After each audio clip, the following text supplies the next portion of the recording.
यानंतर एक breaking news समोर येते। अरविंद केजरीवाल यांच्या घरी ईडीची टीम दाखल झाली आहे। अरविंद केजरीवाल यांच्या अडचणी वाढण्याची शक्यता वर्तवली जाते।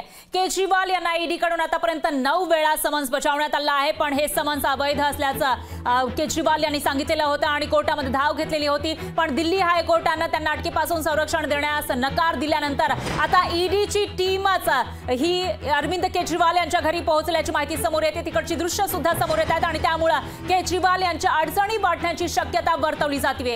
अरविंद केजरीवाल यांना ईडी कडून आतापर्यंत 9 वेळा चौकशीसाठी बोलावण्यात आलं होतं, समन्स पाठवण्यात आले होते, पण त्यापैकी एकाही समन्सच्या वेळेला अरविंद केजरीवाल हे ईडीच्या कार्यालयामध्ये पोहोचलेले नाही आणि उलट हे जे समन्स बजावलेले आहेत ते अवैध असल्याचं या ठिकाणी केजरीवाल यांनी म्हटलेलं होतं। आणि आता जेव्हा उच्च न्यायालयाने केजरीवाल यांना अटकेपासून संरक्षण देण्यास नकार दिला आहे, त्यानंतर ईडीची टीमच केजरीवाल यांच्या घरी पोहोचल्याची माहिती समोर येते। त्यामुळे आता ईडीची टीम नेमकी कधीपर्यंत केजरीवाल यांची चौकशी करणार आणि या चौकशीमधून नेमकं काय समोर येणार, चौकशी नंतर काय होणार असा सवाल या ठिकाणी उपस्थित होतोय। आताची सगळ्यात मोठी आणि महत्त्वाची बातमी म्हणावी लागेल, अरविंद केजरीवाल दिल्लीचे मुख्यमंत्री आपचे सर्वे सर्वा यांच्या अडचणी वाढण्याची शक्यता आहे, कारण ईडीची टीम त्यांच्या घरी पोहोचली आहे।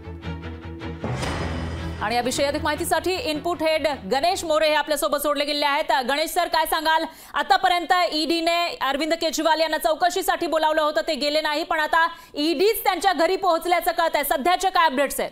बरोबर आहे फरा, यापूर्वी 9 वेळा ईडीने समन्स देऊनही अरविंद केजरीवाल पोहोचले नव्हते। ईडीची टीम याही आधी अरविंद केजरीवालांच्या घरी येऊन गेलेली आहे, पण ते पाहणी करून गेलेले होते। पण आज विशेष असं आहे की दिल्ली हायकोर्टाने अरविंद केजरीवालांना अंतरिम सुरक्षा देण्यास नकार दिल्यानंतर ईडीची टीम त्यांच्या घरी पोहोचली आहे। त्यामुळे त्यांच्यावर अटकेची टांगती तलवार आहे। त्यामुळे ही ईडीची जी भेट आहे ती महत्त्वाची मानली जाते। निश्चितच गणेश सर, पण यावेळेला आणखी एक महत्त्वाचा मुद्दा तो म्हणजे आपचे जे नेते आहेत त्यांच्याकडून एक मुद्दा उपस्थित केला जात होता, आम्हाला ब्लॅकमेल केलं जात आहे, इंडिया आघाडीसोबत तुम्ही युती कराल तर अरविंद केजरीवाल यांना जेलमध्ये टाकू, ईडी अटक करेल अशी धमकी दिली जाते, असं आपचे नेते म्हणत होते काही दिवसांपूर्वी। बरोबर आहे, आपचे नेते मनीष सिसोदिया असतील किंवा संजय सिंग असतील यांच्यावरही यापूर्वी ईडीचे कारवाई झालेले आहे। मनीष सिसोदिया तर अजूनही अटकेत आहेत। त्या पार्श्वभूमीवर अरविंद केजरीवालांकडे आता ईडीनं मोर्चा वळवलेला आहे। ऑफकोर्स त्याच्यावर पॉलिटिकल आणि राजकीय चिखलफेक होत राहील, पण आता सर्वात महत्त्वाचा मुद्दा अरविंद केजरीवाल यांना अटक होणार का हाच राहील। निश्चितच गणेश सर, धन्यवाद तुम्ही दिलेल्या या सविस्तर माहितीसाठी। या विषयीचे अपडेट आपण तुमच्याकडून घेत राहूयात।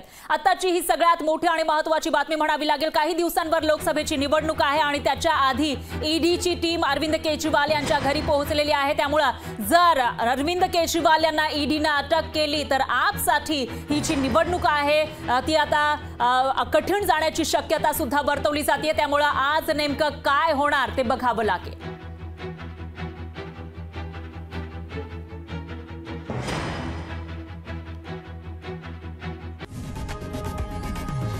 लोकशाही मराठी ऐका, पहा, जागरूक रहा।